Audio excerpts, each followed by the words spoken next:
Hi, everybody. How you doing? Oh, it's so awesome to see all of you ponies, all of you here on the viral screen. I'm glad I can feel your energy. It's all this love is just pouring out towards me, and I'm so excited.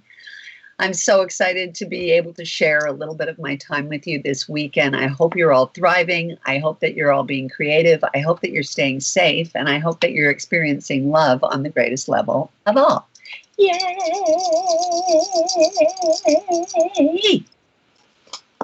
Alrighty, I don't think I can beat that introduction. I'm Spec. I'm one of the organizers of /MLPCon, and joined with Corpulent Brony, who is graciously recording this for us. This is a pre-recorded interview, as time's a little bit rough for Elley. She's very, very busy and has a lot of stuff to do. So we're grateful to have her here for our first MLPCon. First MLPCon! Yep. So, should we get started with the interview? Absolutely. Lay it on me, baby. Alrighty. Hey, all you ponies, let's get started. So, one of the very first questions I got was, what are your thoughts on the show as a whole? Have you watched it all? Are you a fan? And if you were a fan, were you a fan before the show, before being a voice actor, or after you became a voice actor? Well, you know what? I'm a huge fan of the show, but I'm more a fan of the fandom. I feel like the show is not the show without the fabulous ponies, bronies, and all that come and share the magic at conventions and let all of the voice actors and the animators and the directors and the writers, let everybody know just how much they love the show. I knew nothing about the show up until season 7. I knew nothing. I mean, that's not true. I knew about it via my friend Tabitha St. Germain, but I didn't know about it until she was doing, I think, season 6. I might have become cottoned on to it in the end of season 5 for her when I was visiting, and I was babysitting her cats, and she came back from a convention and had this treasure trove suitcase filled with just the most magical paraphernalia I think one could ever witness of gifts and drawings and clothing and perfume and chocolates and wine and just like gifts like socks and baseball caps and plushy toys, and just it went on and on and on and on. And I was like, what is a bunch this? Of goodie bags of just ponies. It wasn't a bag. It was a huge, big suitcase that she took empty so she could bring back the stuff. And she said, I had to leave tons of stuff.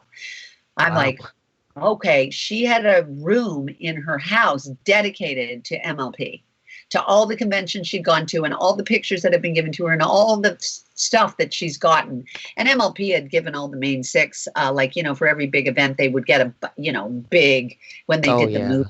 Example, they got tons of merch and tons of stuff, and she always would regift most of it to bronies at conventions, Anyway, I'm like, what is this? And what are these things? Like, she's a great collector of trolls and weird dolls of a certain genre and all kinds of things. So, I was just like, what is all this pony stuff?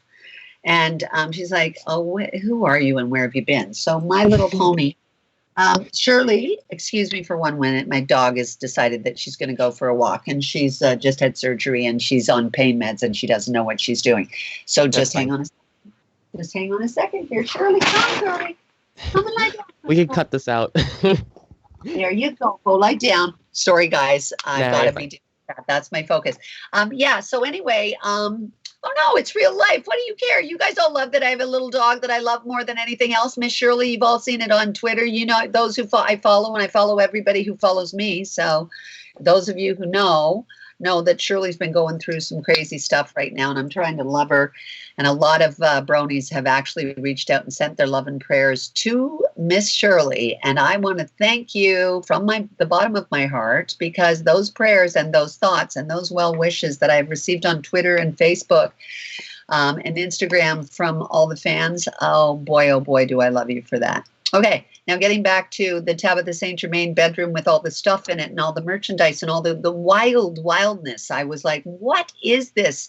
She had horns and ears and stuff that we would wear when we pretend to be fairies. And I loved it. And I was like, I want to be in this show. what is this show? Because don't forget, I'm not from Vancouver. I live in Toronto, which is an almost 6-hour plane ride away from where my best friend is. Like she's 6-hour flight away from me. So it's not like she's close and I can just drive over and see her. So Shirley, oh my gosh. That's funny. When I first met you, I thought you and Tabitha lived like really close to each other and just kind of hung out all the time. And then you told me she was 6 hours away, and I was like, "Oh wow, I guess not." Yeah, no. Everybody thinks that that we are really close. We are very close, but we are in distance in Canada. Like Canada is a huge, huge, huge place. So when I go to visit her, I would see all this stuff. And then I said, I need to be on this show. Like, I have got to be on this show. I'm going to be on this show. And I have an agent out in Vancouver because I got an agent when I decided I wanted to be on the show. And I got an audition for the show. Funnily enough, it's interesting because they very rarely hire a lot of people outside of the main six. Like, you'll have some guest people, but not a lot. And for season 7, I auditioned for season 7 for one of the pillars, and I auditioned for a lot of the Madge Meadowbrook and Mistmane and one of the other ones I can't remember. I can't remember who it was. Mambula, I believe. Yeah, Somnambula. You're right. And I had a callback for all of them, and I ended up being cast as Mistmane. But Mistmane wasn't the first character that I played. I played a changeling into Change and Changeling before even recording Mistmane. So it got like, they really liked me and they were like, wow, who are you? And we love you and we want you involved and blah, blah, blah. I was like, yay, oh my gosh. And then I recorded and I was in the show and I couldn't talk about it until it was released and la, la, la, la, la, la, la, and it went on and I did that. And then I started getting invited to conventions and a lot of them, like, I was like, wow. Because I kind of put it out there that that's what I wanted. And I had to learn really quickly. I knew what season 7 was about, but I didn't really know the show. And I watched certain parts of different seasons to try and understand the kind of energy and the characters.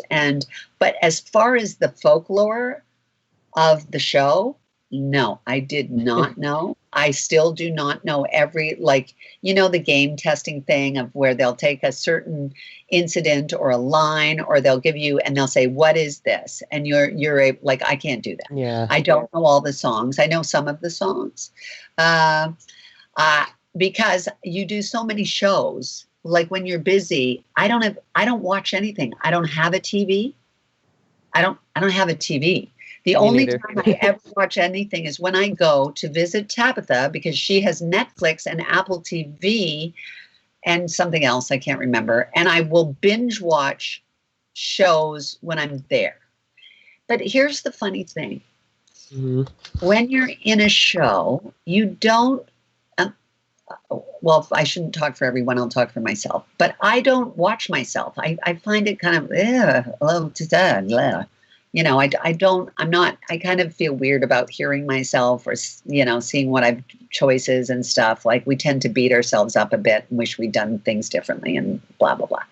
I actually have a question that relates to that. Oh, you do? Yeah, it says, this anonymous said that they heard VAs imagine themselves as being the character. So to you, what was the biggest differences from voicing a pony than any other character from before in your line of work? Well, and what character did you like doing the most? Well, I played ponies before, like I've played ponies in other shows, but My Little Pony is different. So, if you look at the Little Charmers, where you play, they're all little witches, or it doesn't matter what you are. Like, I'm usually a person, but if you look at Babar, if you look at, of course, I'm brain dead right now and I can't think of anything, but, the hundreds of things that I've played lots of animals, like tons and tons and tons of animals. And people always go, what's your favorite? Which one was your favorite? And I go, that's like saying, who's your best friend? Like, do you love all the people around you equally? And I go, yeah, I do. I don't go, oh, I like that one better. I like you better, because I go, no, I just talk to you more often, but it doesn't mean I think you're my favorite only in the world of what I've done. So it's always an interesting question to me when the fans say, you know, what's the favorite character you've done, or what would you like to do? And I go, well, you know, I think my favorite character is Mistmane. Like I really do, and I'm not even kidding, because I believe that she makes me cry. The character, what she represents to me is what I wish the entire world. Me too. I just wish the entire world kind of believed in their hearts the way her belief system works. Like I was like, oh my gosh, I actually wept when I watched the episode where my best friend, as Rarity, introduces Mistmane at Campfire Tales to the because it's her favorite legend. Mistmane, and you'll always see them together in all the episodes. You'll see Rarity walking beside Mistmane, right? Yeah. Which is kind of awesome. It's I mean, I can't make this stuff up. That's my best friend in real life. That's pretty amazing. I remember the first time you told me that, I was like tearing up a little bit. And then and she's like, you know, when she says, you know, have you heard the legend of Mistmane? And they're like, no, I haven't heard it, right? And it's like, well, and she goes into the story of her. And honestly, I watched the story of her, and it made me cry. It made me cry, and I'm playing the character. I went, but I actually, when I read it, before I even recorded the script, I read it and I went, oh, I love her. Oh, I love her. I want to play her. I don't want to play Somnambula. I want to play her. And, you know, I played her. So, you know, I go, I love her. I think she's awesome. And I believe that she's the queen of the Pillars. I believe that the reason. You and her have a lot in common. You and I have, no, I believe because, you know, her mane floats just like the other queen. Celestia and Luna. Yeah, I believe that she is a queen as well. And I believe. Do you think she'd be a good queen or princess? Oh, absolutely. I think she'd be a good one. And I also believe that she's such a queen. And because the Pillars have their own kind of, they're of another sort of genre, if you will, because they're not like the main six. No. They're like the original main six, kind of. Exactly. They're sort of like, even though she had parents and stuff like that, Mistmane, it's almost like she existed before space and time. Like she came from an ancient kind of Asian place. Like it was a whole other, like, what is this? It predates the main six. Like the Pillars are something that were developed and came together to save, you know, the ponydom. They were in Equestria. All of them were required because they were their elements, just like everything. And when they went to Ponehenge and had to, you know, fight evil and all of that, I believe they are like, if you look at any sort of major story, whether it's Hogwarts or whether it's Lord of the Rings, or whether you're going to have your Gandalfs and you're going to have your Galadriels and you're going to have, yes, you're going to have the Hobbits and you're going to have but you're going to have the ones that are really powerful, that try to aid the smaller versions, right? Yeah. And I believe that she's a queen of the Pillars. That's why her mane is floating, because she's, you know, and even Rarity says she was the most beautiful, most powerful, most magic pony. Mistmane, most in all of Equestria was Mistmane, and she gave it away. Yeah, she just gave it up to help her friend, because she gave it up so that her friend could become beautiful and powerful. And then she knelt down at a flower and gave all the beauty back to Equestria, because it had become ugly and unattractive. And then she became ugly and unattractive because Sable Spirit had taken all the beauty from Equestria. So she had to give it back, and she gave away all of her beauty. Such a good story. Like, that's well written. I to think about it. Like, I go, she gave away all of her most precious, like she was the most beautiful and the most magic, and Sable Spirit was jealous of her and she became evil. And so she had to, give her back her beauty and go, here you go. And then give all the beauty back to everyone else. And she didn't mind that she didn't look attractive afterwards, because it's not about the way you look. It's about, and I think that is such a key lesson, guys. It really is. It's so important that we walk away to the sunset like nothing happened. You always know where she's been because flowers trail behind her wherever she's been. So if you ever see flowers in a Mistmane's been there, I kind of think that it's just like, oh, I love her. And it's not like I would love her even if I didn't play her. So I had another question about the pillars while we're on the topic. We wanted to know what your opinions were on the pillars, especially considering their sudden introduction to the show so late in the series, with basically no build-up, with the exception of Starsword or Bearded. And do you think they were written well, and if they should have done any more with them? Well, there was talk about them doing much more with them, but, Hasbro, they cater to a very specific, they've got a formulaic thing. So, people really wanted the pillars, like they wanted that elemental quality. But Hasbro has a very specific sort of overview of what the stories needed to be. And although there were so many requests for them, and we even thought that we were going to get certain stories that ended up not manifesting. But that doesn't mean they're not going to manifest in Generation 5, because I feel like they should, and they better. They should. Would you come back for Pony Life or Generation 5 if you were asked to be in either one of those? I mean, I'd say you probably want to be in Pony Generation 5 more. Absolutely. Like yesterday I am so all over it. In fact, I want to play some other characters too. Yeah. I mean, the question was just for in general, but if Mistmane came back, I know they would definitely pick you. Oh, you're sweet. I love you. Oh my God.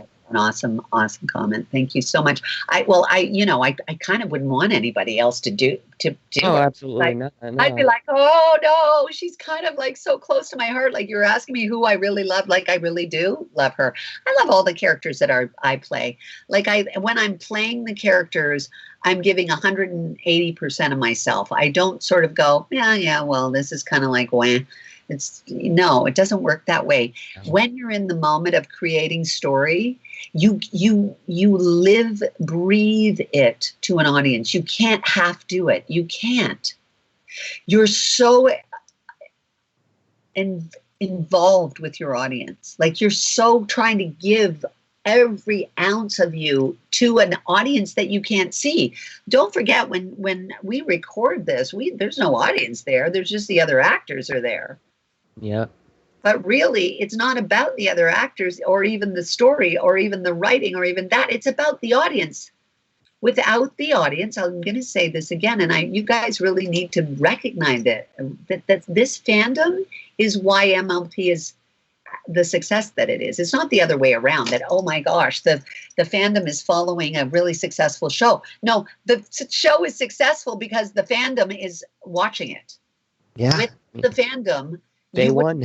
So Generation 5 wouldn't be coming if the fans were not so in love with the show. And buying Hasbro's toys, which you should all do, by the way. Buy Hasbro's toys, wink, wink. Yeah, exactly. Which is like, that's a whole other thing. But I feel like the messaging inside of it, you asked me about the writing. I feel like we need to go to a mythical place of heroes and sheroes, because look at where our world is at right now. We need a force to come in that is not like the regular force. We need something else. It needs to change. Like the masters need to come in and say enough. Yeah. Okay, you've got the little people that are protesting and going, come on, we've got to love more, and why can't we all just accept each other and all of that sort of stuff. But it's the same in this fandom. Like, the stories need to feed the fandom that we can change all of the negative, all of the bad, all of the sad, all of the depressed, all of the lethargy of spirit. We can change it through story, because story is meant to inspire.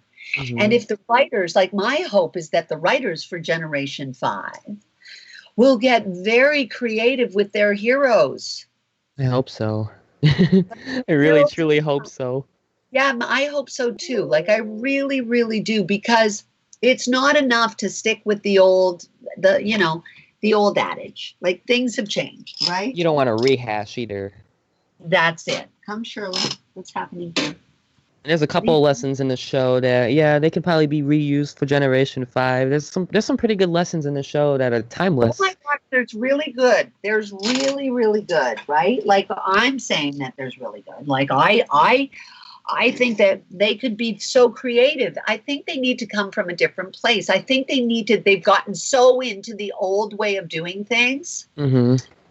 And I think they need to listen to the fans. And the thing about Hasbro is they don't listen to the fans. No, they will, they make money off the fans buying merchandise, but they don't listen to what the fans want. You get a cease and desist. This is what you wanted, right? I'm serious, man. Like, I am sorry, but the writers need to go to all of the conventions and sit down and say, hey, I'd like to sit on a panel, and I'd like you to tell me what you'd like to see. What would you like? What would you like the characters to do? What are you interested in? Because they don't care. No, they don't. About what the fans want, because the fans want really different things. For all the fans I've talked to anyway, they are very, very on top of the game, right? They know what's happening. Even SpongeBob SquarePants hires, the people from Nickelodeon. There's people who were just fans of SpongeBob growing up, and Nickelodeon hired those fans to be like storyboard artists and writers. There's a couple of people on Twitter that have that, and then if Hasbro could do that, that would be amazing. They hired fans who watch the show instead of just doing it for a paycheck. Well, what you do is you have people like you guys who go out and collect information. Talk to the fans, where you go around, you interview, you get you take, what do you call it? Where everybody votes. Would you like, so you've got all these ballot? Like stock questions. So, would you like this? What about this? Would you prefer do? Who do you think is the most prominent blah? Would you like to see more of the pillars? But all those questions, all of them. If Hasbro did that, I think some of us would be in disbelief for a long time, because the day that happens, chickens will fly and pigs will fly and everything will go crazy. Look, if you get independent people collecting data from thousands, and let's be honest with it, this fandom is gimonstrous. It's international, it is worldwide, and everyone is connected to the show and has feelings about what they'd like to see. Every other company goes around and does, where you have a survey about how did you feel if we did. Mm-hmm. If you're banking, your bank's going to send you a thing and say, how do you think we did? And I feel like, would you prefer this? Would you mind answering some questions? So I get this new fresh delivery of food, and it's like, hang on, I'm just going to get my dog now. Come, Cheryl. Come, Cheryl. You're a good girl. Good girl. Good girl, Cheryl. There you go. Good girl, Cheryl. Yeah, like, I think for me, at any rate, if somebody just took the ball by the horns, and the bull by the ball by the horns, the bull, whatever. I get it. I'm trying to say the ball by the bounce, and said, look, I'm going to do this, and I'm going to submit this documentation. We've interviewed 50,000 people. And I don't think it's like when you do a petition, they have to listen to it. Yeah. Right. Do you know what I mean? Like, otherwise it wouldn't be a petition. Surely. You want to change. They need to change it. They need to change it. They should be more open to feedback about how their products are. Because sometimes, there's a lot of good stuff about ponies, but there's kind of stuff that isn't that good. Yeah, exactly. There's some characters that should have more screen time. There's characters that should have less screen time. It'd be nice if for Generation 5 they changed it up a little bit.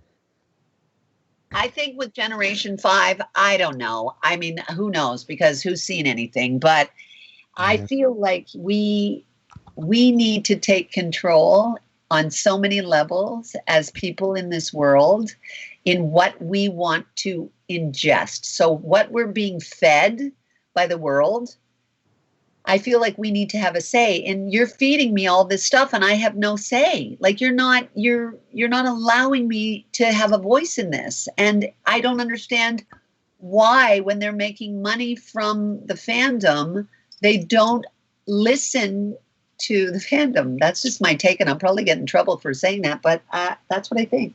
Oh, you'll be fine. We'll probably have like maybe 50 viewers at the max. You'll be cool.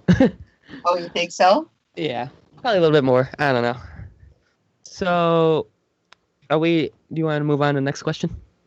Sure. I definitely think we should all, make our voices heard with Hasbro and be like, hey, we need to make Gen 5 the best pony gen ever, Well, I feel like somebody has to be initiated, and nobody really feels like they all kind of go meh. It's kind of like me when I wanted to initiate the thank you to all the frontline workers from the ponydom.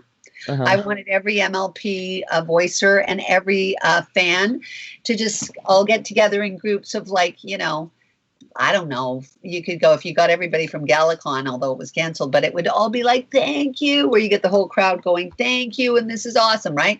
And then you have just people in cosplay, and you have people musicians for the fandom. You have the VAs all saying, thank you from MLP. And I thought, that's something Hasbro should be doing. But no, it's somebody in the fandom who said we should do that. Because I feel like if it's all friendship is magic and we care about everybody, why aren't we doing that during COVID? Wow, it's one way to show that this fandom that everybody thinks is kind of whatever if you're not in it. Wow, look what they offer. Look. They're willing to give, because this fandom loves everybody and is kind and generous and hopeful and is inclusive and doesn't leave anybody out. He won't get this, but we're sorry. We'll be nicer to you, Feisty. Who's Feisty? So anyway, Feisty's a friend. We'll talk to him. We'll talk about him another time. So. Is Feisty grumpy? No, he's cool. He just gets made fun of a lot. Oh, why does he get made fun of? Oh, we should get into it. Okay. So, are you still on good terms with the other show staff? Obviously, we know you're good with Tabitha, but what about some of the other people? Show staff. I love everybody. I talk to people on Twitter, I always comment if it's Andy or Big Jim or everybody's on there. Andrea, you just, you comment. And if it's Kath, you see people's tweets. I get included on Follow Back Fridays a lot from people in the fandom. I get people who comment, and I always try to talk back. I have a lot of fans that contact me and say, "Hey, could I Skype with you?" Mm-hmm. And I've got, it's really hard when I have thousands of people that want to talk to me because there's not no kidding. There's just not enough of me to go around. So what I tried, which is why I like these kinds of things, because I get to say, hey, you're not alone and you're not forgotten and you are a part of something, and don't ever feel that your worth is less than, because it isn't. Which is why hopefully I can be inclusive and I can make people feel better about maybe their circumstances or where they're at right now, because not everybody is doing okay right now. They're really not. And I mean, this is the time that we have to reach out and include people and include ponies, right? Just go, hey, pony, what's happening? What's up? What's up? All it needs is a little shout out. You don't have to spend hours of chatting, but if I go, hey, you're okay, you're worth it. I mean, I have ponies that sit and cry with me. They just cry with me. Yeah. And I'm like, it's okay. It's okay, because I make people feel good about themselves and they're just happy to be heard, I think. I don't know. I'm not sure, but I know that our world is very busy and that we don't have time for anybody. And my hope is that we need to have time for everybody. We need to care. We have to take a moment and go, you're fabulous. Never forget how fabulous you are because I said so. Yeah, there's too much toxicity in the world, and the toxicity overshadows the positivity by a whole Well, and bunch. that's why we have shows like this. And you will still have toxicity in the fandom, don't get me wrong. Every But fandom has it. I feel sorry for them because I go, just something happened for you to be toxic. We don't start out toxic. We No. become toxic because we've been hurt and we've been scared. And we then turn around and get, we bully with attitude, or we shame, or we have attitudes that make people feel less than. And that's only because someone made them feel like that. And they have to realize that you don't have to be mean. You don't have to be judgmental. You don't have to be exclusive. You don't have to go, oh, this is only for the cool people or whatever that means, because you're not cool when you're mean. That's not cool. No. I know that people think that that's cool, but it's not. It's not cool at all. It's like people trying to be cool with other people, just trying to get brownie points from the other toxic people. Like, hey, look how mean I could be. Isn't that cool? Haha. Well, you don't want to stand up for the underdog because everybody that, you think the people that have all the power, like, you're not going to stand up to them and say, stop it. But I do. I go, that's not acceptable. Do not, I don't engage in that kind of discussion. As soon as people do that, I go, that is really not kind and not nice. And there is no place for that here. I will call it out when I see it. As you know. Oh, yeah, I know. I won't allow for anyone to make someone feel less than, because nobody is better than anybody else. Nobody has the right to make someone else feel left behind. It's just nobody has that power. They believe they have that power. They think it makes them powerful. It makes them weak. They're so weak when they're mean.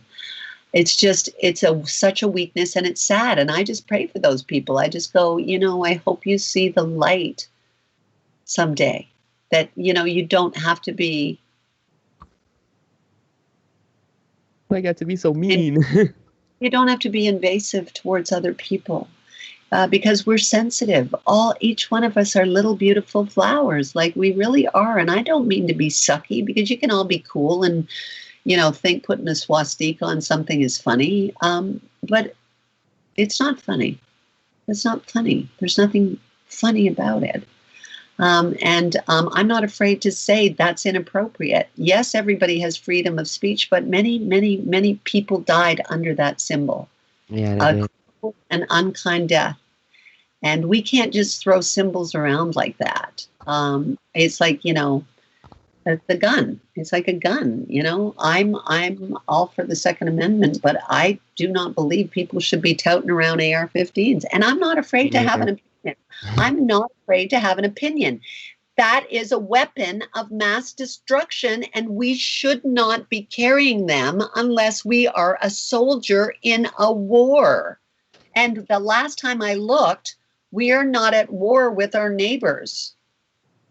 Yeah, definitely. Yeah, I definitely agree with that. And people want to say it's for their own safety. If it's for their own safety, then maybe you shouldn't maybe you should try to better your situation with the area. Then if you feel like you got to carry a gun around, maybe you should try to improve yourself a little bit or something. I find it really interesting that all those guys that were the Confederate flag waving guys that showed up, this was several weeks ago, with all their AR-15s, and they went to a political place where one of the governors, where they were screaming in the police officers' faces with these big RA. If that wasn't terrorist activity, and then you've got unarmed Black people being killed all over the place, and you go, wait a minute, there's something strange here. There's something not kind of right. And we just have to be more accommodating to every pony, not just the people that are on our team. My team believes this system, and my team believes this system, and my team believes this system. No, there's one team. It's called humanity. There's one humanity, and it's all of us together. Nobody's left behind. Gay, lesbian, transgendered, bisexual. I don't care. I don't care what color you are. I don't care what religion you are. You are a soul in this realm that we have to recognize and we have to appreciate. Everybody, I don't care. I don't care if you make, $500,000 a year or if you make $10,000 a year. It doesn't matter. Yeah, we all stuck on the same planet. Might as well at least try to tolerate each other, All we got Seems is like that's impossible. All we've got is each other. That's all we've got. That's it. So I had this is kind of like a 3-in-1 question. Do you have a favorite line as Mistmane? And if so, what was it? I have a favorite line. And there's 2 more questions related to voice acting. Well, the one that sticks out to me, it's probably not my favorite, but one that is when she says, "I'm afraid I can't let you do that." That's a pretty badass line, honestly. I'm afraid I can't, because she says where she goes, "And I'm going to take it." And she just goes, "I'm afraid I can't." Like, she literally apologizes. Yeah. She doesn't threaten her. She goes, "I'm afraid I can't let you do that." Like, she just straight up denied her. She basically says, "You're not going to be cruel and unkind. I'm not going to let you do that because that's not who you are," right? That's a line that sticks out to me. She has some pretty great lines, but that one sticks out to me when she says, "No, there will be no." She basically says, what she's saying is no in a nice way. She basically says, I'm afraid for you that it's not going to happen. I'm afraid that you're not going to be able to live out your cruelty." Yeah, she definitely took a stand in that moment. She did. And basically her dragon came out. So it's like, it's not nice to fool with Mother Nature, because the powers that she has out of her horn came the dragon. And yes, Sable Spirit had a dragon too, but she didn't have the power. Even though she sold her soul to be more magical, she wasn't as magical or powerful as Mistmane. So, people always think that they're better than, or it's like, whatever. It's, again, going back to that sort of bullying thing, right? I saw a thing on Twitter yesterday. I've got to get off Twitter because there's some negative stuff. Like, there's lots of and whatnot. It kind of freaks me out. I go, oh, but there was a white supremacist guy and there was an Asian man, and the white supremacist had on flip-flops and he was taunting him and he was like pushing him and he was going after him, and the Asian guy was just like walking away from him. He was just like, whoa, dude, so what's ever going on? But he was race baiting him as an Asian man. Yeah. And he turned around and he grabbed the Asian guy to swing at him, and the Asian guy went, he did this thing, and it kind of knocked the white supremacist off his pins for a minute. He jumped out of his flip-flops so he could get more grounded. He swung at him again. The Asian guy did a kind of a thing. He punched him again, and it knocked him backwards. And he came at the Asian guy again, and the Asian guy kept going. He was going, "Please don't. I don't want to hurt you. I don't." And all of a sudden, he just went poof, and he literally knocked him out cold. Like, the guy went blip. And then he was out cold on the road, and he picked him up to take him off the road. Like, then the guy was like trying to help him because he kept saying, "Stop, why do you want to fight me? Like, what are you doing?" Saying, "What have I done to you?" "What are you going back to my country? I'm an American, right? Like, what are you talking about?" But there's a thing of a bully thinking, "I've got this," and he was like really cool, and he was spraying this stuff. He was spraying stuff at him. Like, it was just so weird. And I thought, what is this guy doing? Like, what is he doing? And I think that is where like Mistmane, where you have to turn around and go, "I don't want to hurt you, but don't stop it. Like, stop with the violence. Stop. What are you doing?" And it's like, turn somebody into a tree, which is what Mistmane did. She turned around and like magic Sable Spirit into that weird root, because she's all about plants and flowers. She turned her into the tree, and then, she broke her out of it and turned her beautiful again. But it's like, that's what you need to do. Sorry, do I have to knock you out so that I can knock some sense into you? Yeah, you can waste better time. You can waste your time being productive instead of being toxic. He goes out after to beat up. he's not going to think, he thought, I'm so cocky. I'm going to get this Asian guy. Mhm. Yeah, go back to your country, Mr. China, who brought that. It was all about the COVID. And I thought, oh my gosh, this is so distressing and upsetting. And then the poor Asian guy who kept saying, I'm not going to fight you, dude. I don't want to fight you. Knocked him unconscious. It was just like, oh dear. Jeez. So another question we had was, what is the craziest voice recording session you've had? And if there wasn't any crazy ones, what interesting stuff happened? I've had some pretty crazy voice recording sessions. I've had crazy voice, like, well, You got a favorite one? well, I've got to be honest. One of them is with Tabitha, only because I think, I'm with my best friend and we're farting around and she's ridiculous and she's really, really crazy and she's really irreverent and like you have no idea. She seems like a sweet, wonderful gal, and she totally is. But when she's being playful and ridiculous, she will make you laugh however she needs to. Like she will just crack you up out of the blue, surprisingly doing all kinds of ridiculous stuff. And, So is there a specific incident? Yeah, there was. Like, so because Tara Strong doesn't record with us, everybody's there, but Tara's in Los Angeles and Tara works with a different director. It's it's different. Mm-hmm. And then they add her in after. But in Vancouver, everybody's there. So we were all there and it was a huge record. I can't remember which one it was, but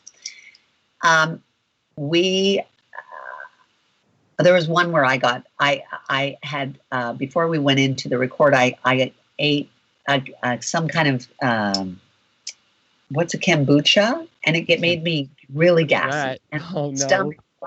My stomach got really, really gassy, right? And I would be before I think so, not on anybody's lines. I would just like belch these huge like, and everybody would just like they were like, oh my god! And then I just up and do my line. What is wrong with Elley today? Like I could not stop. And the more I tried to keep it in, my stomach, like I was like, oh my God, I'm going to die. Then I farted. Oh my God. So it's like, you can't stop. Like you just go, oh my God. I've had those days.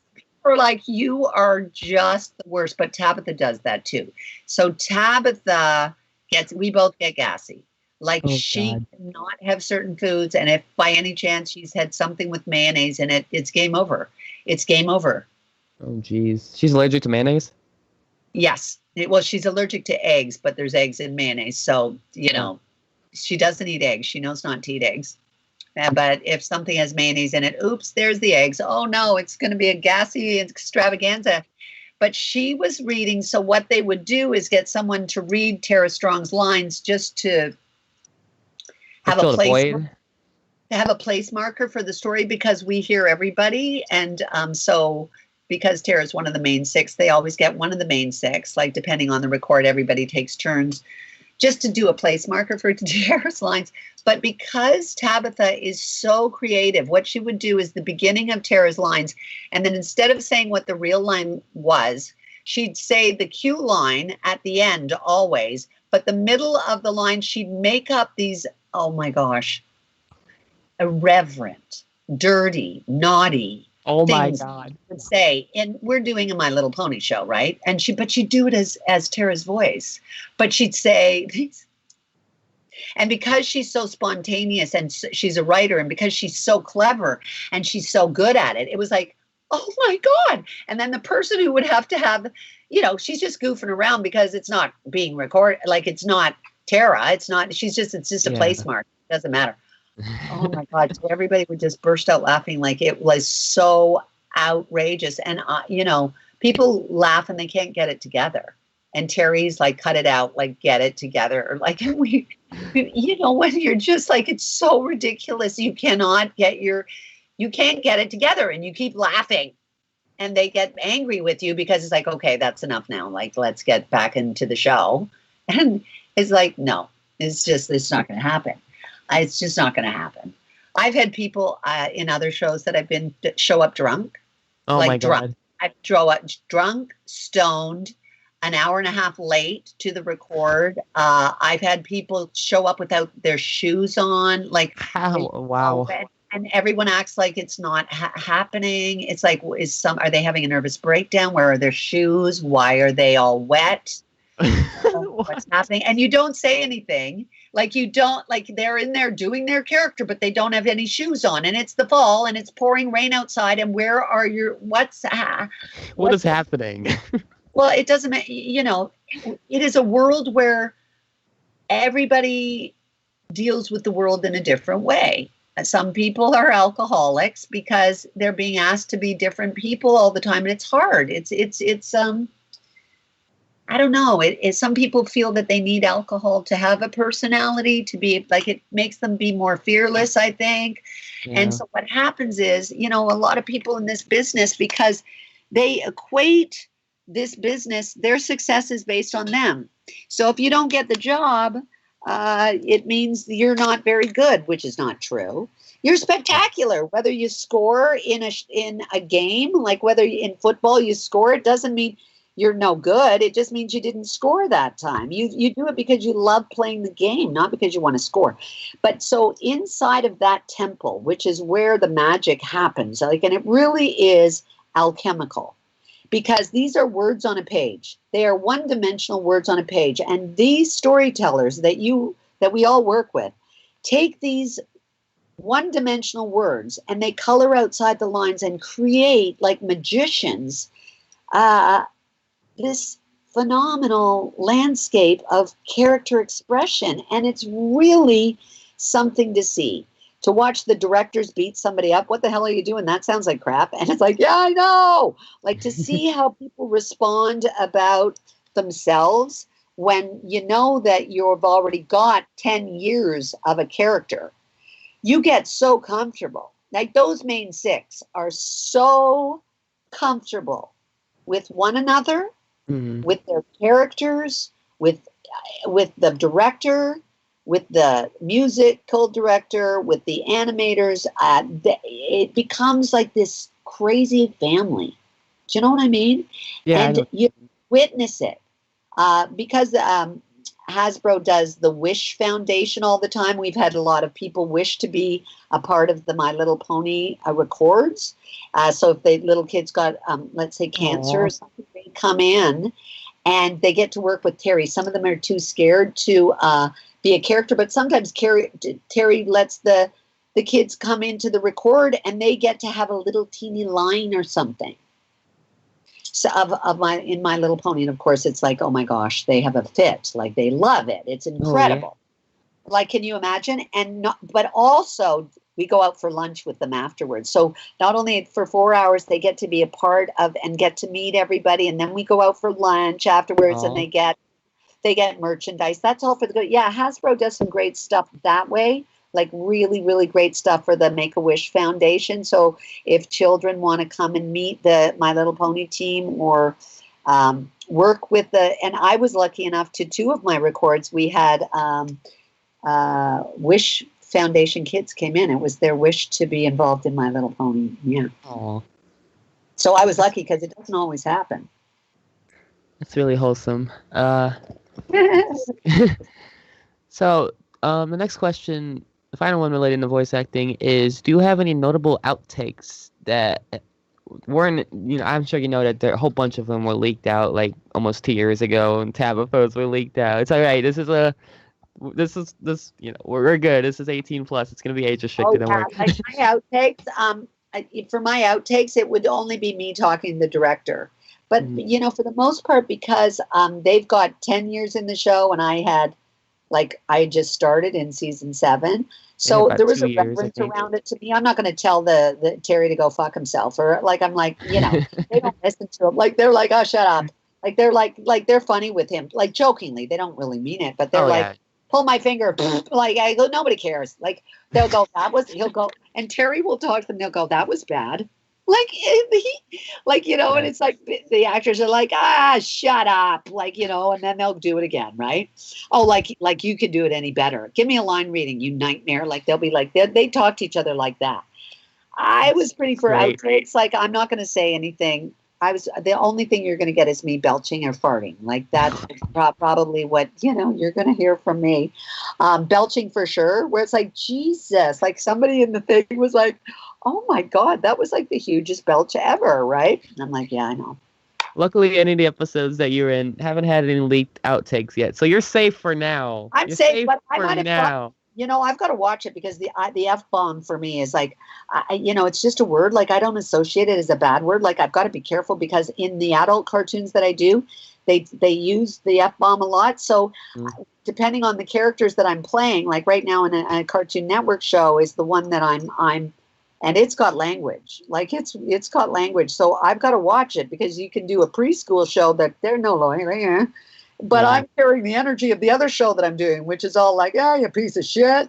Like, and it's like, okay, I can't be doing that. Like, you got to watch it because you've got to be all those things, I mean, Tara Strong was in Drawn Together, and that show has a lot of filthy language.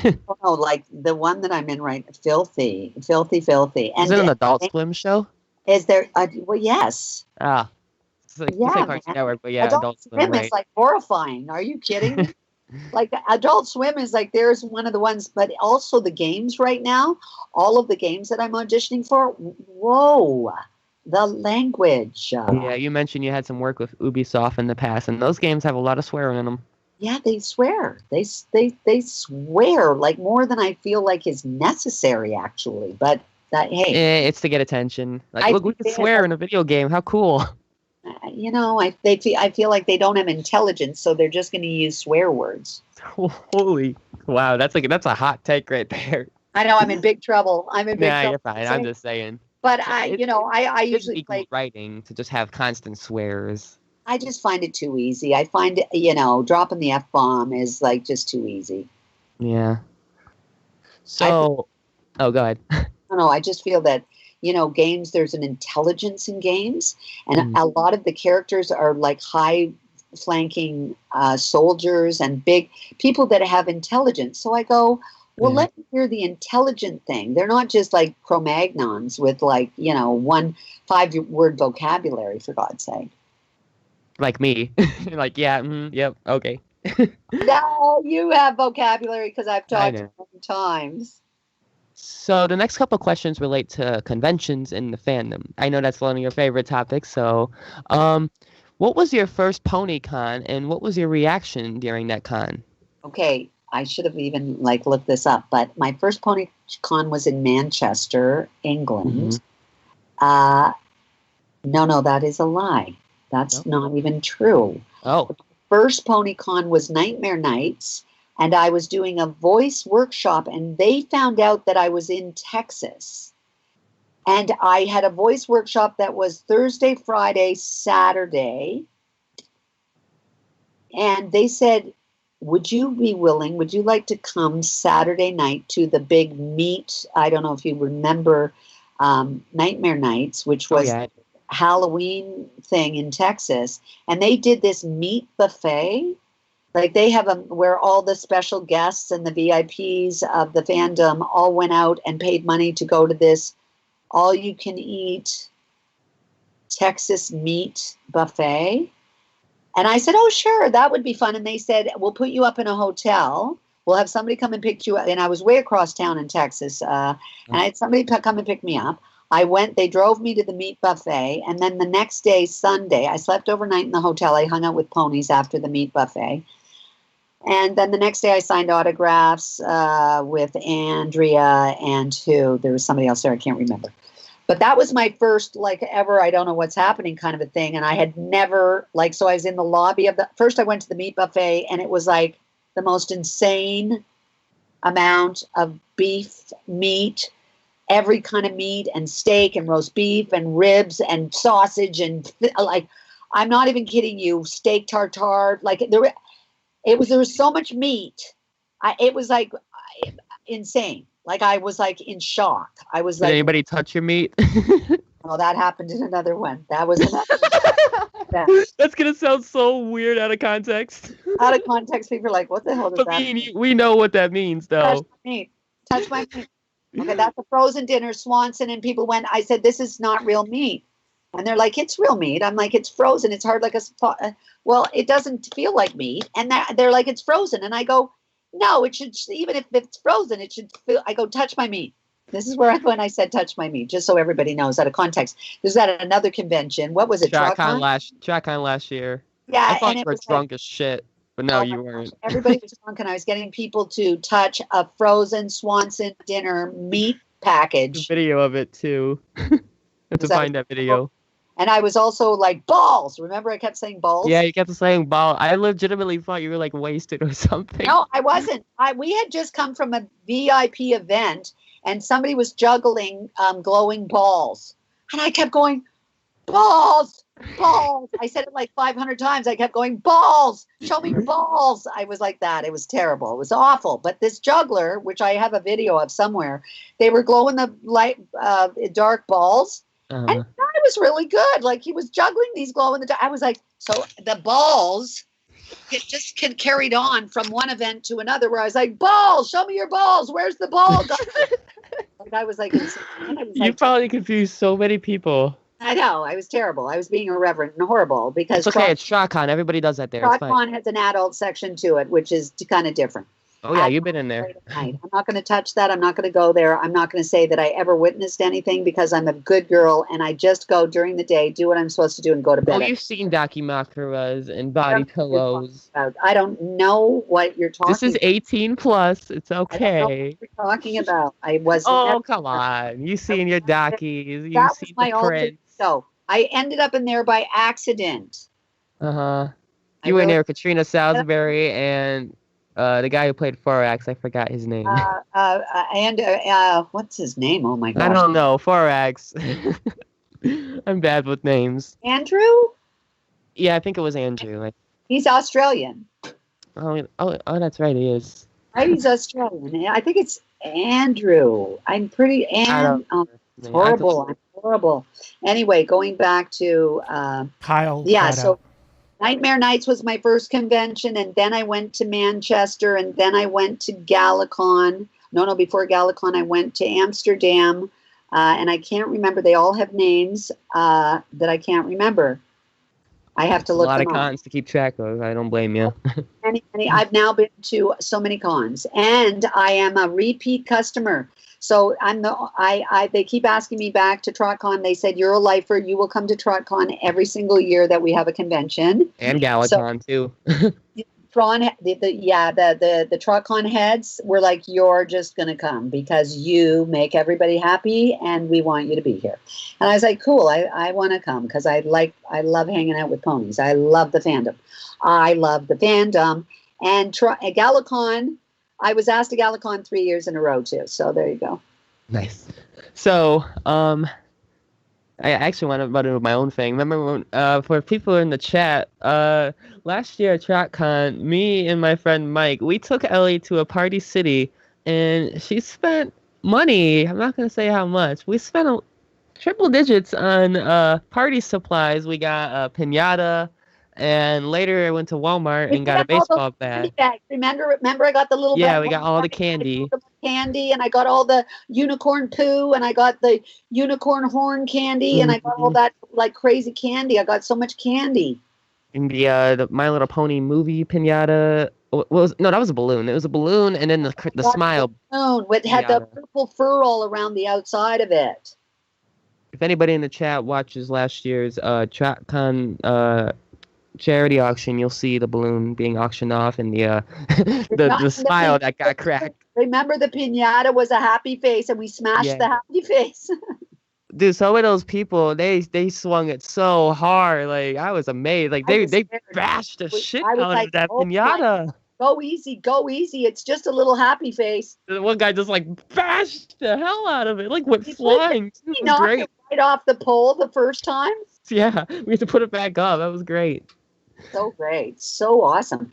I do all kinds of crazy stuff. All the different conventions that I go to. Like I do apple bobbing. Like I'll go and get apples and I'll fill a big thing and I'll put, and everybody soaks their heads and has to get apples. And then I videotape them doing it. Like I'm so insane. Oh my gosh. I love it. I just love to do fun, crazy stuff. I'll dress up in mermaid costumes and go out to the fountain. I did that in Chiquestria, Yeah, I've where only seen videos I about got, that. I got all the male ponies to dress up in unicorns and mermaid costumes, and we went out and we sat in the fountain. Oh no, Yeah, I've seen pictures of that. That was pretty cool. that was awesome. It was so Those, awesome.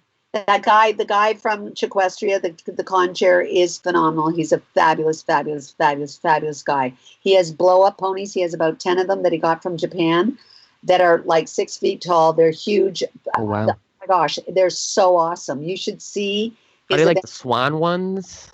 No, yeah, but they're all ponies. They're all My Little Pony characters. Do they have like Oh, drink holders in them when you're using Yeah, them in the pool? no, no, they're not for a pool. They are literally these huge blimp blow up, like unbelievable things. Like I'm like, what the hell? I got my picture taken with a bunch of them, and I asked him if he would send them to TrotCon for this year, but now it's not happening. It's been canceled till next year. But I contacted him and said, would you be willing to do this? And I said to the cons at TrotCon, I said, pay to have them shipped. They're so awesome. It for the carnival, like to have these huge. They're like, I'm not kidding you. And you get your picture taken with, Rarity or with Celestia or whoever. It's awesome. If you have pictures of those, please send those, and we'll try to put them in somewhere. I will. I've got one of me with Luna, and I think Celestia. I got pictures of too, but they're everywhere. Like they have all the characters in all different rooms, in all at the convention that they had. Every room that you went into, he has like his decorations, his things that he had a whole wall that was like a barn that had a barn door in it that you had to go through that was like a stable. Oh my gosh. Wow. It's awesome. That's Chiquestria. He does it every 2 years. Go to Chiquestria, go to Russia. Their convention is off the chain. It's like a rock concert. I have never in my life seen anything. The light show, the rock concert, the bands, they had like 15 bands on the one day. Wow. All pony bands that were like rock bands. You told me that Russian bronies party super hard. Oh, it's insane. And all of their cars have decals of ponies on them. So the vans and the cars, and they've all, like the fandom in Russia is like, whoa, it's off the charts. The only pony car I saw decorated was the Twilight car at TrotCon last year. That was just the one. I'm sure you've seen tons where more. you see my car? So when COVID's over, I've already ordered my Mistmane decals for both sides of my car. I'm having big. Nice. Yeah. Who'd you get them from? Techie? I've got them from my car dealer. He's got a guy who does decals for cars. Whatever you want. Give me Mistmane. Okay. Okay. Well, I'll Definitely tell you send one pictures of those once they come. I want Once to I see get those. them on my car, you're going to die because I've got a white Veloster, which is a sports car, and I've got Mistmane on both sides. You're gonna be the talk of the town. Like, look at this lady driving with her pony on the car. Like, what the heck is that, right? Like at first I was going to do the main 6 and everything, and I went, no, because I'm going to get a license plate that says Mistmane. That's pretty good. Right? Yeah. So, you might as well reveal what you're gonna do this year for TrotCon, because you had some pretty insane plans. I'm not telling because I'm going to do it next year. Oh, right. Okay. Are you going to TrotCon online though next month? They asked me to, and I said I would. Yes. I figured. So what I'm going to do is I will try to dress up for the online event, and I'm going to try and be my clowny self.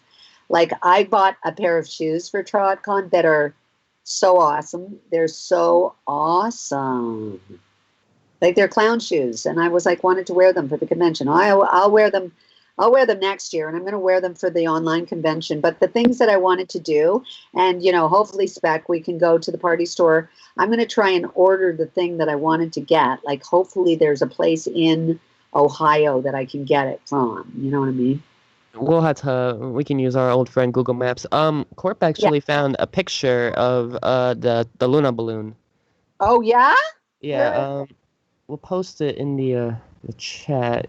Let me get the link.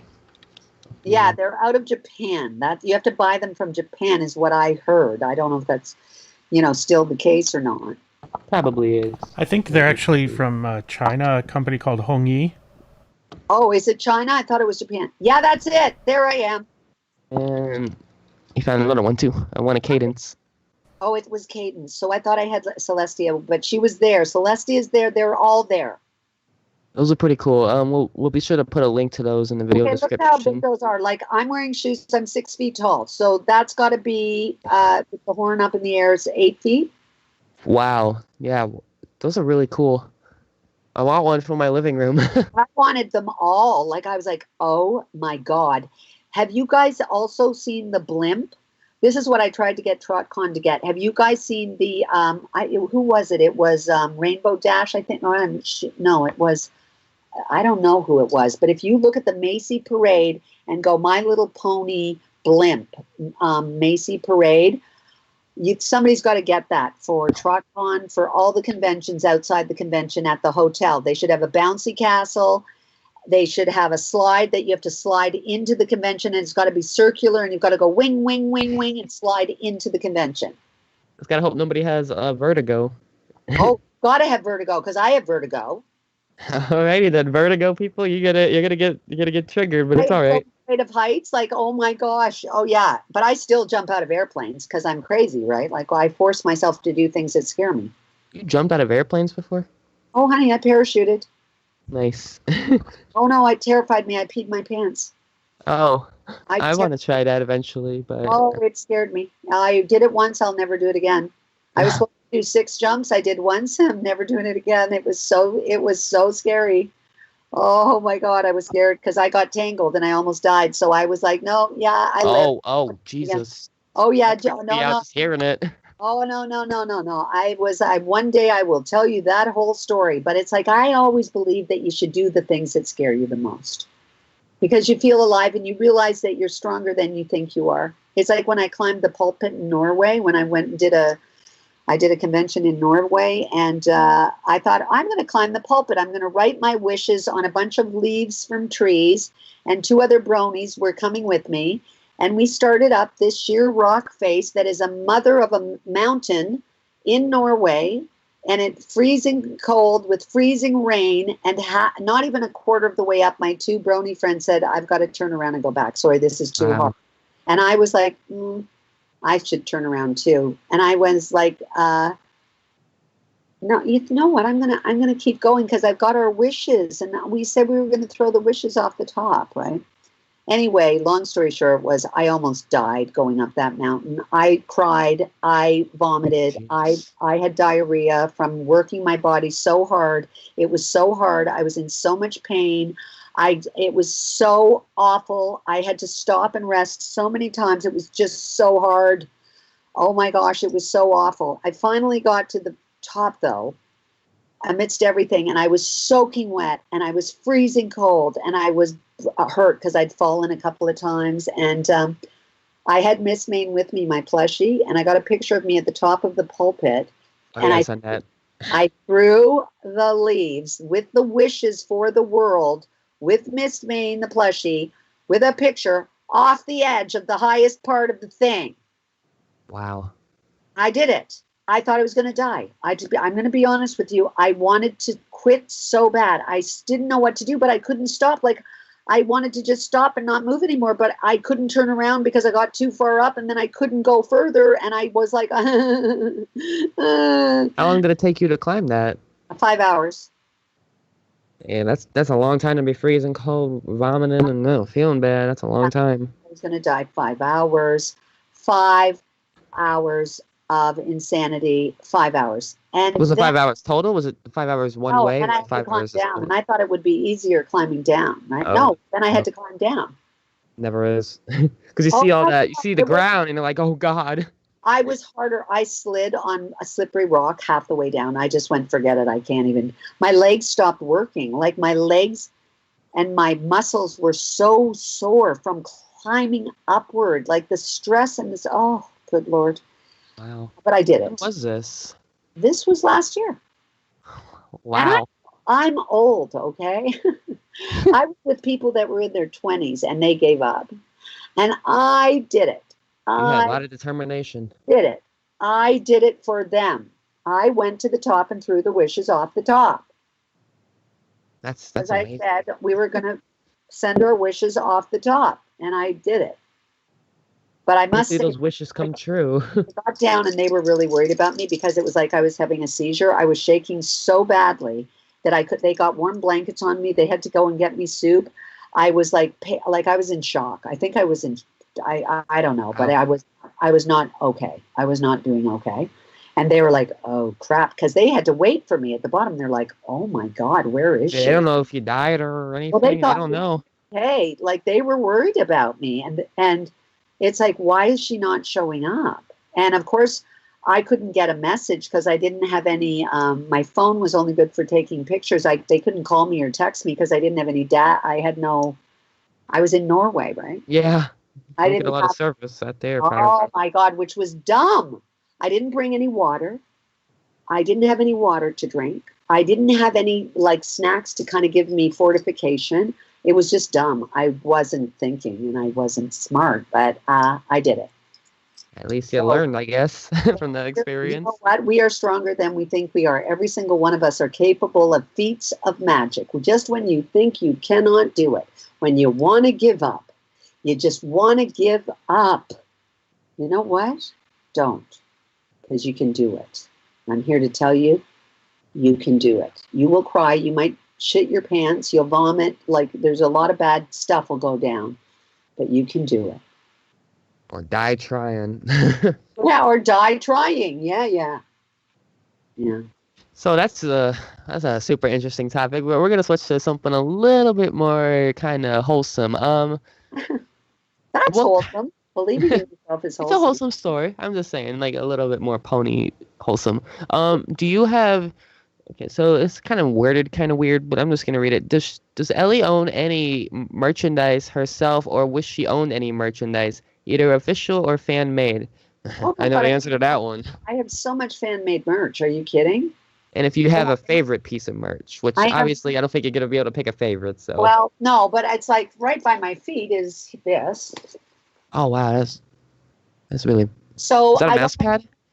that's it's to carry my computer in. It's a computer Oh, bag. it's a computer bag. It's a computer bag. I have a mat. I do have. You've seen my mat down on my kitchen floor, which is a big mat of rarity. I Oh do yeah, I've have a seen that mouse before. thing of rarity. I do have so much artwork. It's not, but I'll show you right now in front of me. This is Mistmane that somebody did for me. Oh, that is gorgeous. That's Mistmane. I have in my other rooms where I have all my stuff. I have plushies. I have buttons. I have comic books. I have flags. I have so much merchandise. Are you kidding? Do I you have have the plushie that you climbed the mountain with? yes. Can we see it? I have to go get it. I've got to go get it. I really want to see it. Okay, hang on one I mean, second. she trooped up there with you. I want to see it. I just don't want my dog to follow me because I'm going to leave the room. So this is going to be interesting. Hang on a second. You got a Metal Gear Solid. You got to go sneaky.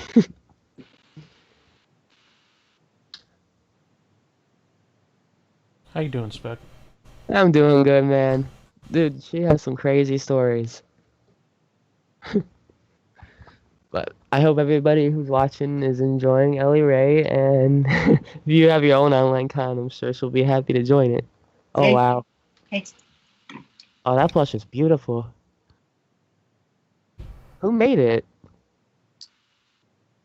Wow. Okay, I wish I had have known you were going to ask me all these questions. Now I'm embarrassed. Oh, it might be on the tag. I'm going to look and see. I forget her name because I've got so many plushies. This is me plus you. Oh, Me Plush. That's no wonder why she looks so good. Me Plush, you makes some amazing plushies.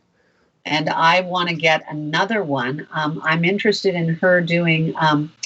What I want to do is I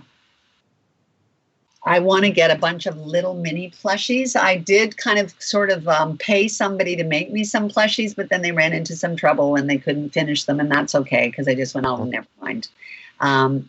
So I've got to go and get someone else. Like I pay people to make buttons of Mistmane. I'm going to pay somebody to make. I paid somebody to do Christmas decorations of Mistmane front and back that you could hang on the tree that I gave out to fans at a couple of conventions, and I get little things made of Mistmane. Like I got a stamp. You've seen that stamp? Yeah, I've seen the stamp before. Yeah. Where I stamp everybody with Mistmane, and then I have little buttons of Mistmane, both the young and the old. I have I've got stuff. I've got so much stuff. It's insane. I've been given so many gifts from fans. It's insane. It's insane. I mean, have you gotten, how many suitcases do you have full? I don't think you probably have enough as Tabitha does, but how many suitcases do you think you have worth of stuff? I give a lot of my stuff away. So when I go to other conventions, I tend to bring a lot of, I'll bring plushies and then like, for example, we were at a convention and this one girl who was in a wheelchair who couldn't speak, I went up to her and I put my arms around her and I said, "Hi, how are you?" And she wrote with her finger, and her caregiver, she wrote with her finger on the wheelchair handle. And I was watching because she was spelling good. And because I had spent time with her, she was like, I said, "Are you on Twitter?" And she said, "Yes." And I started following her. And anyway, long story short was she had such a good time with me that I included her, and one of my plushies, another Mistmane, my friend gave to her. She said, "Here, do you like Mistmane?" And she said, she's like, "I love you, Elley Ray." It's like she's that's so we're all looking, and it's like, oh my God, I'm going to cry. And she made me cry many, many times. And I did a voice session, and she came in her wheelchair with her caregiver, and I went around the room and I said, "Laugh for me."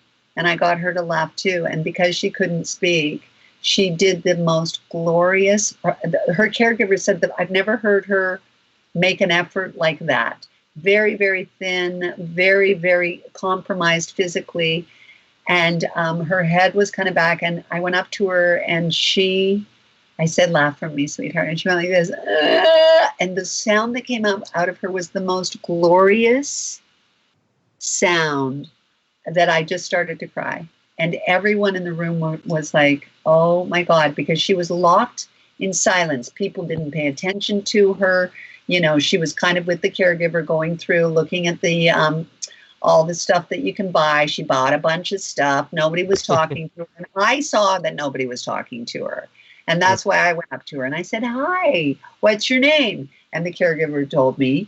And then I kept talking to her. And I just spent time with her, and I crouched down by her wheelchair, and we were laughing, and she was just so excited. She was so excited that she could communicate, and that's all we want, you know?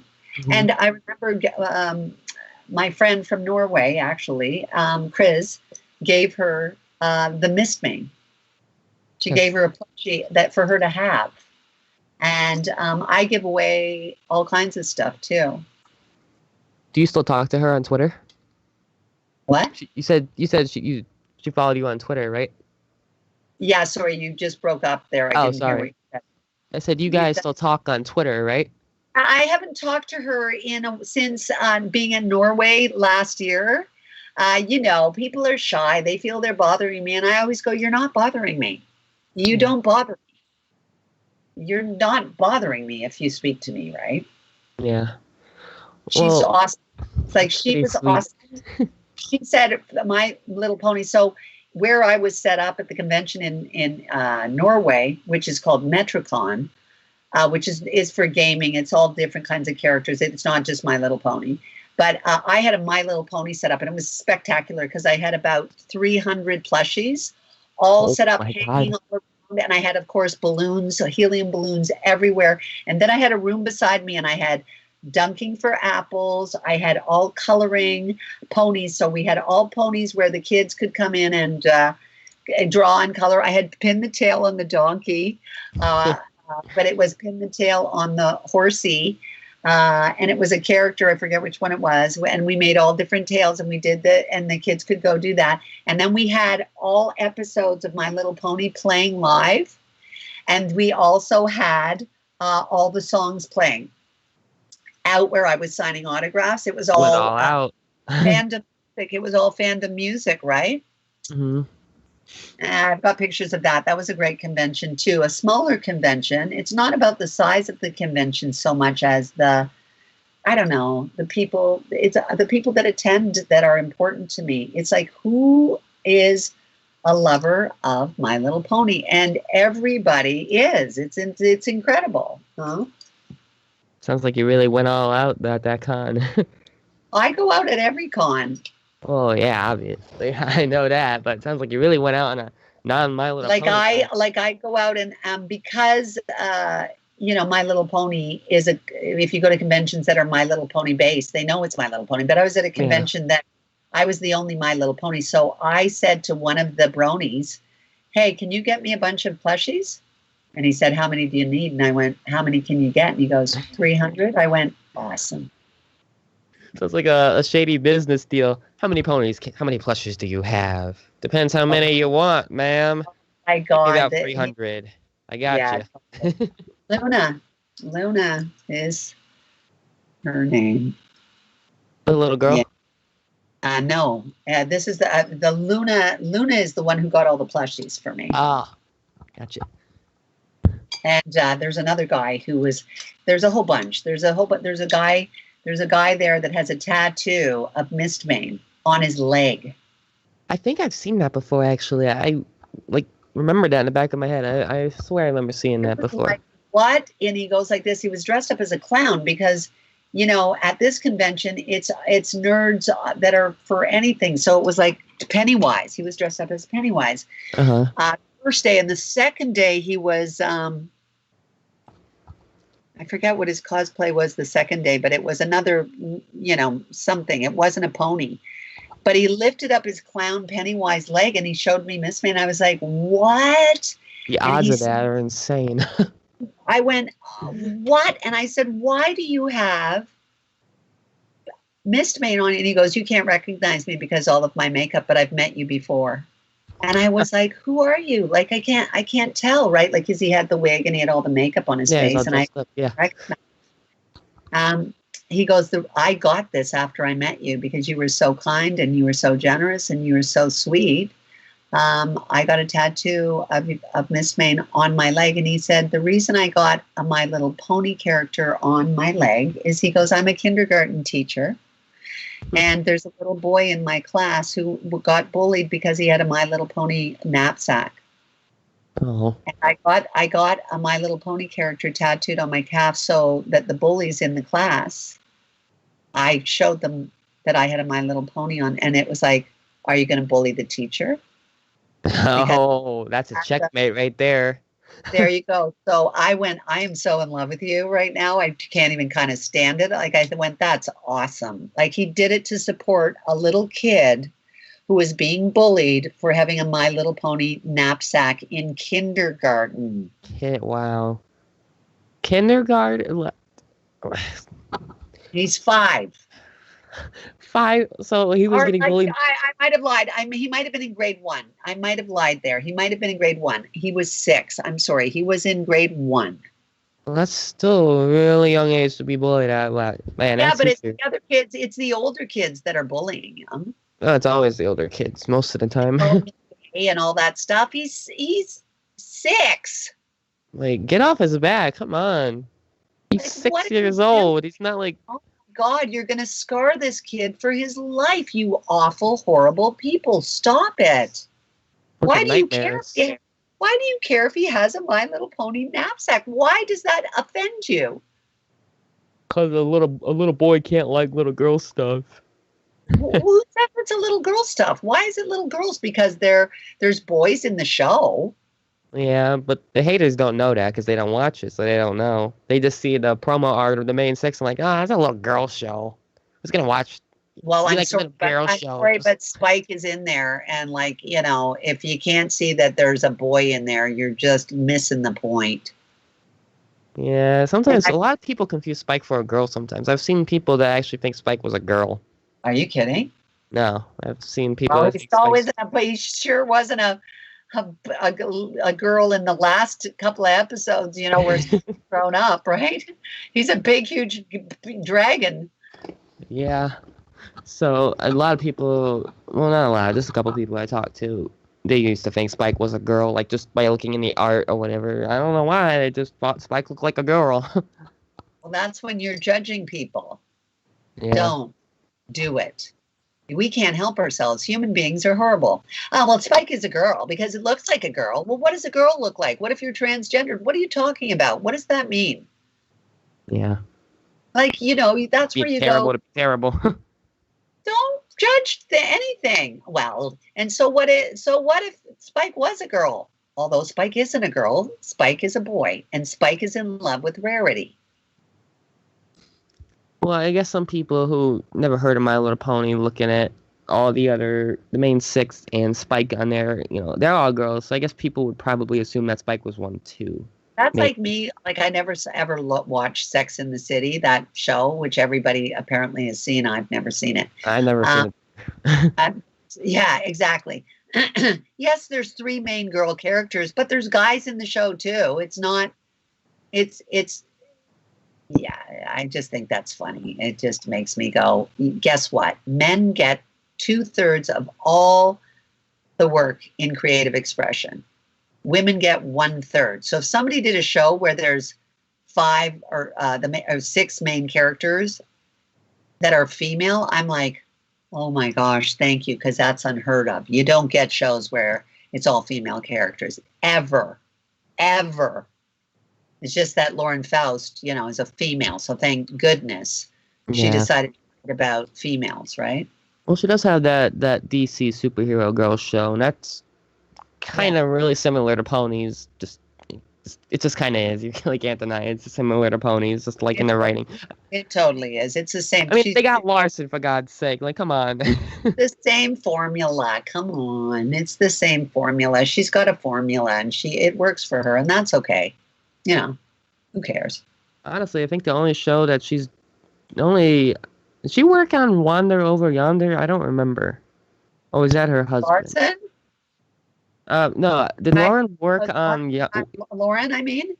I don't know if she did. I don't know. I think she might have.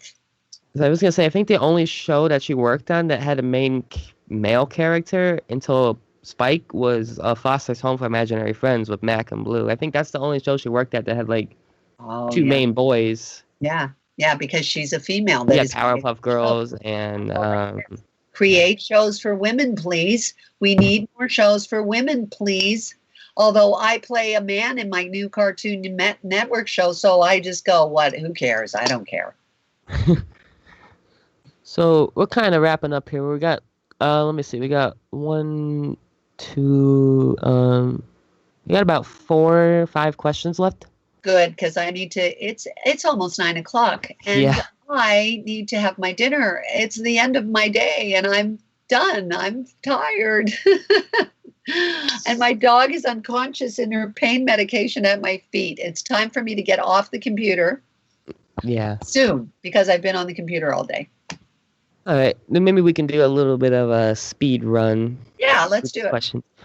Okay, so let's go with the most simple question. If you could be a pony, what race would you choose and why? Like either unicorn, Pegasus, or Earth pony, or alicorn if you wanted to be. That's the question I got. I'd want to be a combo, a morphing. I'd love to be a morphing pony. So like a changeling? Yeah, like a changeling morphing pony who was like an alicorn, a unicorn. I'd want a Pegasus. I want to fly.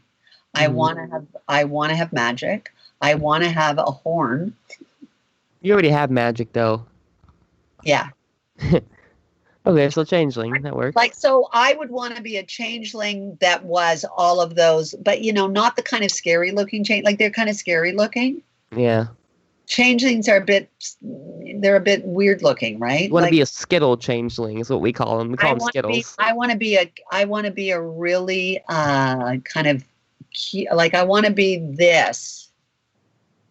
So you just want to be a cute pony-looking changeling, I guess. I want to be yes, I can change what I am, but all the things that I am are going to have wings and are going to have horns and are going to have everything. Like I want her to be everything. Alrighty, that's pretty good. Let's see. Who is your favorite pony in the main 6 and favorite princess? My favorite princess is, that's hard. Let me give you a quick refresher. We got Celestia, Luna, Cadence, I know, Twilight, and Flurry Heart. I mean, my favorite, I would love to say Celestia, but actually, I mean, because Luna's a bit darker, but Luna's my friend, and I'm going to say Luna because it's Tabitha. And my favorite main six character is Rarity. But I Alright. would like probably, in reality, Fluttershy is kind of like me in my life with animals, but Pinkie Pie is like me in that kind of crazy, wild energy, kind of fun, exciting yeah. kind of a thing. If I could do an amalgam of all of them, it could be one that is all parts of all of it, I can't wait. I think this is what I'm going to say to Hasbro. There should be a character that has all the qualities of all the main six as one character. Oh, and I'm going to play it. Well, that's a good answer. And there's another question related to that. Who's your favorite pony out of the background six, which they listed is Bonbon, Lyra, Octavia, Final Scratch, Derpy, and Carrot Top, or Dr. Hooves. If you had a favorite out of those I think seven. I'm going to say, you know what? I'm terrible because it's like I'm saying it because she's my friend, but Derpy. I mean, I don't think a lot of people are going to disagree with you. A lot of people like Derpy.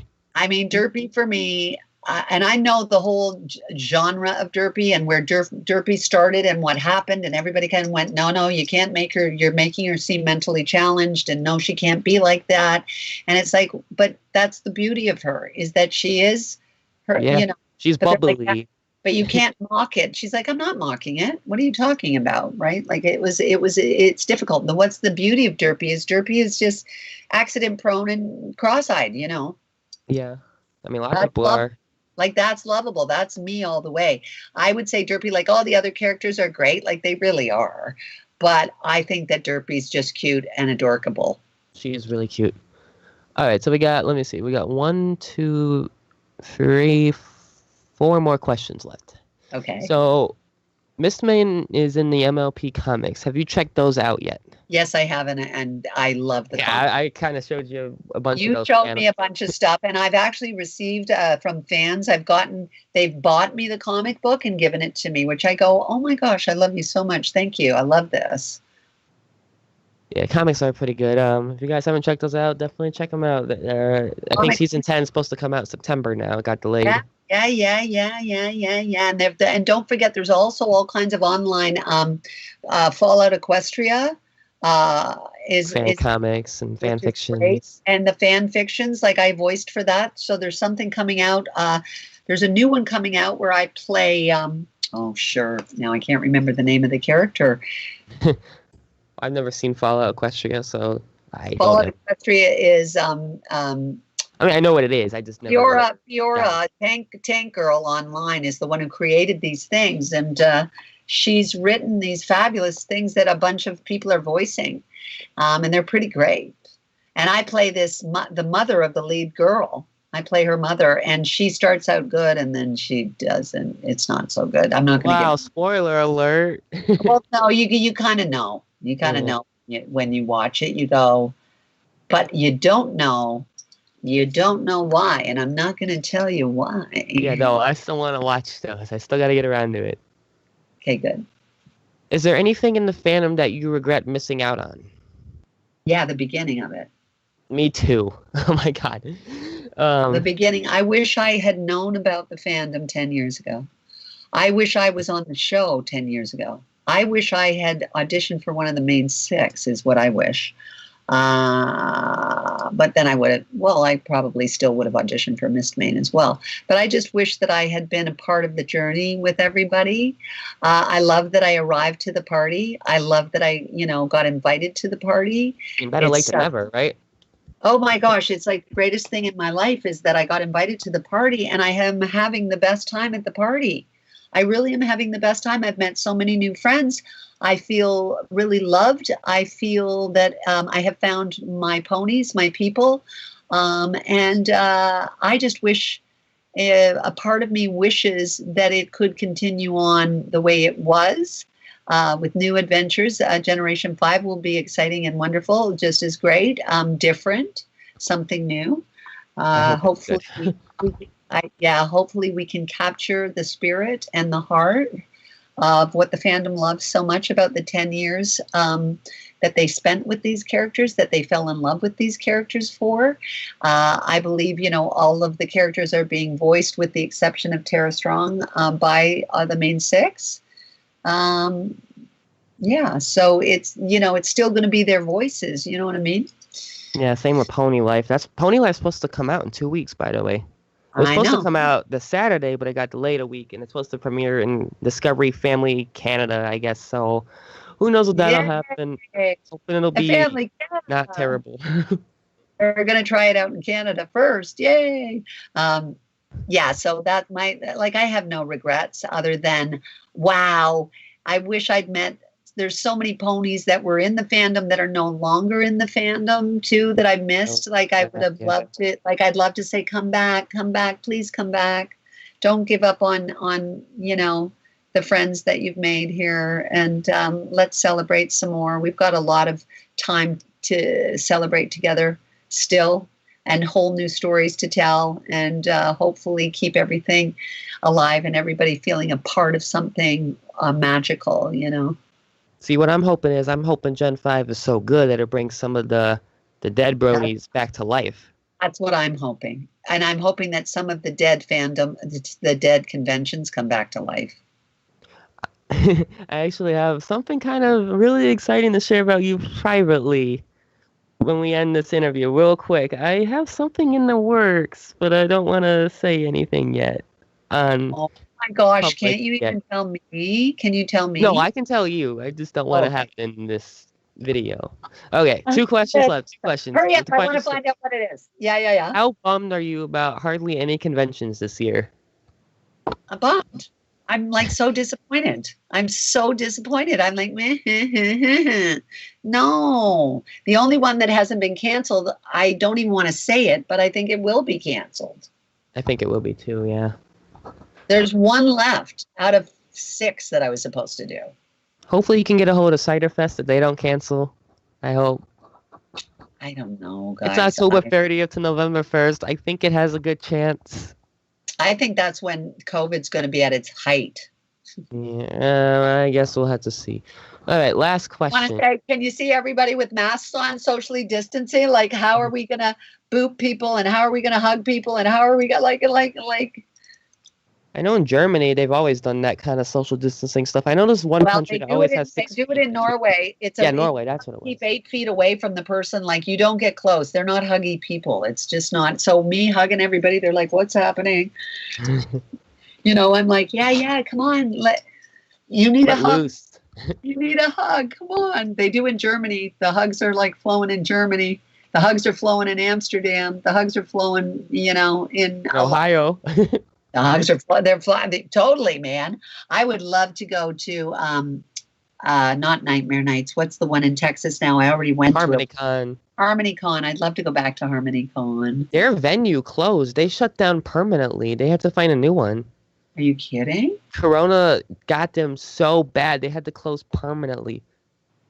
So they're probably going to have to be somewhere else next year, because if some other company buys that hotel, they're going to want to renovate it, and that's going to probably take half a year to a year. So HarmonyCon has to get a different venue, which is kind of unfortunate, because that venue was a little small, but so was StratCon. It was fine to me. I liked it. I liked it a lot. I stayed at the hotel across the street, right next door. I stayed across, right across from it.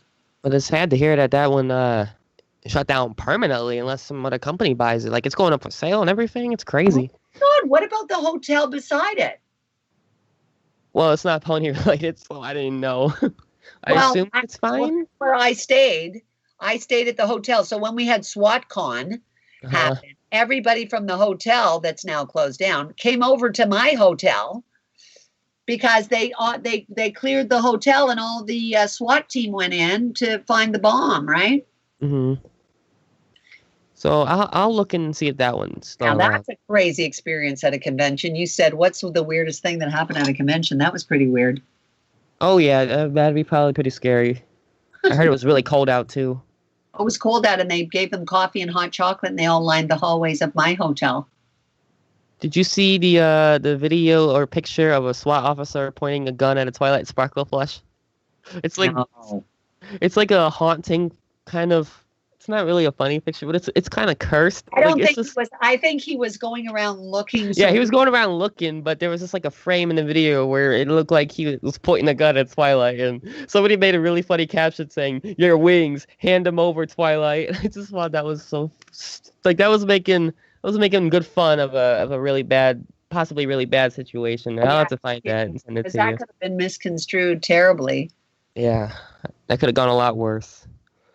All right, so we're at the final question. What do Yay. you think of the adult men who take the show seriously and love it so much? Does she find it creepy at all? I think she's been to a few brony conventions. And what are her favorite memories? We kind of went over that. And what's the cringiest moment that you've had to witness? So, what do you think about people who take the show really seriously and love it so much? I know you're fine with None of that. it bothers me. Like I just go, what do you mean? I love my hair dryer. I'm addicted to my hair dryer. I like the white noise of it. And people are like, your hair dryer is going on in the bathroom. What's going on? I'm like, yeah, I know. And they're like, what? Why is it on? I go, I just like the sound of it. And I like the heat on my face when I'm sitting on the toilet. People are like, you're so weird. I go, it's a thing from when I was a kid. What do you mean? If you like, you know what you like. If Yep. you like My Little Pony, I don't care. I'm glad you like My Little Pony. I like it too. I say, cringe worthy stuff is when I get people who kind of creep me online and they lie to me and they pretend there's somebody Oh, they're yeah, not. I've heard those stories from you. Yeah. Oh no, I've gotten a couple of, because I trust everybody and I believe everybody is honest and they're operating from a real place. Hmm. And not always. And I get so disappointed because I've had a couple of people contact me and go, I need you to know that this person is not who they say they are. And I've had to, and they're not even a girl. It's a guy that's pretending to be a girl. And I'm like, what? What? Because you don't know who anybody is from their OC or from their whatever. And they say all kinds of wonderful things about you and they're going to do all these things. And you go, oh, that'd be great for the fandom if you could come and, help and all that stuff. And you find out that it's not true. And I get sent things that are them. They tell me that it's them singing this thing, or they're doing a puppet show, or they're doing whatever. And I find out that that's not them, that they've stolen somebody else's stuff and said it's theirs. And you go, Ugh. what's happening? Why would you do that? And I get it because they want me to like them. So they're like, look at this, Elley. And I'm like, oh my God, you're so talented. That's so great. And I then just want that attention. yeah. And it's sad because I don't want to, I just call it out and I just go, hey, I feel really sad because I feel like you liked me. And there's kind of like this no response, but they continue to like all of my stuff and they still send Like, like, they feel bad and don't want to say Like, I anything don't- about it. they feel bad and they know that they've lied, but they want so desperately for me to like them. And I don't want to block them because I just go, I get it. I get that you're alone and you have no friends and you finally found somebody in the fandom that is a VA and you're like, oh my gosh. But you don't have to be somebody you're not. You don't have to pretend to be something you're not. For me, I'll like you no matter who you are. It doesn't matter. It doesn't matter to me. Yeah, you don't have to lie to get it. And that's favoritism. that's the only creepy stuff for me where I go, I don't, see, I would never have not trusted that person. And then when I find out that that's like, their people are being nasty or talking behind your back or doing all that stuff, I just kind of go, oh, don't do that. That's not nice. That's the only thing. But I would say for the most part, 99% of the fandom is wonderful and sweet and generous and kind and loving. And, the 1% that is maybe 2, I don't know. I don't really invest in the kind of negative bad speak or, I hear on Discord, sometimes there can be some nasty conversations about things. And I go, they say, check it out and go see what's being said. And I just go, that, ask the source. I'm not going to lie. There's no reason for me to lie. I don't have, so I always go, Oh, why would you say that about somebody else? And I've heard through the grapevine about people that have done some things that are not appropriate and have hurt other people, and I just go, that needs to be called out. Like, it needs to be called out and said, you don't abuse people, you don't sexualize people in a bad way, catfish people. Yeah, because we want to celebrate, man. Like, I feel like we want to come together and have a good time. Yeah. That's what we want to do. We want to come together, and yes, we like little unicorns and little, alicorns and little, Pegasuses. Yeah, that's what we celebrate. And if you think that's weird, that's okay. That's okay. I think it's a natural reaction at first, and then people kind of get more into it. Yes, absolutely. And I would say, for the most part, this fandom has given me nothing but joy. It has given me nothing but joy. I don't sit there and go, boo, what a depressing, horrible thing. That's awful. Ew, I don't like that. I mean, I just don't find it. I just don't see it. I see music. I see celebration. You're holding art. I see art. Yeah, I see incredible artwork. I see a commonality of purpose, which is inclusivity. And that, to me, is what our world needs more than anything. And if it's coming through the filter of little ponies, yahoo! Thank you for bringing people together in kindness and in love and in friendship, because we need more of it. We do. It's a show called Friendship is Magic, for God's sake. Yeah. Right? It seems like a lot of people miss that. A lot of the toxic people, they miss that. And it's like, how do you miss something that obvious? They need to be reminded there is magic in it. Yes, they are magical, but the magic of them is the spirit with which they raise our spirits when we watch them, You don't get a lot of positive TV shows anymore. That's why everybody knows the songs and they sing along, and they, that's why people watch episode after episode, because they're inspired to do it. And they've got a community of people that can all talk about the episodes, about the characters. They know the folklore around it. You know what I mean? They know everything about it, inside and out. Trivia, stuff that was cut out, that was supposed to be in, and they know everything. Trivia from the comic strips that you don't even know, like the most obscure stuff, like fans know. And Easter eggs, everything. I had to find out that I had parents from a fan. That sounds really weird out of context. I have parents? The fan told me I have parents. Mistmane had parents. I'm like, I have parents. I didn't know that either. I mean, I assume she did, but I've never seen them. And then I saw pictures of them, and I was like, whoa, that's crazy. Why didn't I play my mother's? I should have played my mother. Yeah. I mean, Tara Strong played her own character's mom. Yeah. It was her first appearance, actually. Then she got replaced, but hey. Yeah, exactly, right? Yeah. So I think that kind of wraps up this interview. If you got any closing statements, I mean, we went through all the questions, and I want to say thank you. I want to say thank you from the bottom of my heart to every single pony out there. I want to thank Spec, and I want to thank Condor. Corp. But the whole name? The whole name? Corpulent Brony.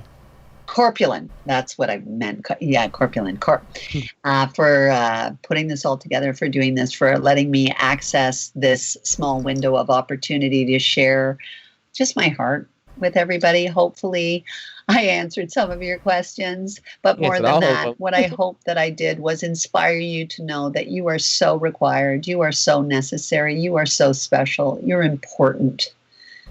Without you, there is no show. And, this fandom is the thing that keeps the vibration of love and joy and friendship and magic alive. It's the fandom that does it. It's not the show. It really isn't the show. It's every single one of you. And I want to say thank you for making my journey in voiceover so special. because it's not the show that I adore doing. It's meeting every single one of you and being able to share moments with every single one of the fans. That for me is the best part of what I do. Not doing the character. It's talking with and sharing ideas about story with the fans. So you're special to me. You're really, really, really special to me. And thank you for that. And have a great weekend. I think it's going to be fun. Oh, yeah. All right. Oh, yeah. That's a good place to end it. Yahoo!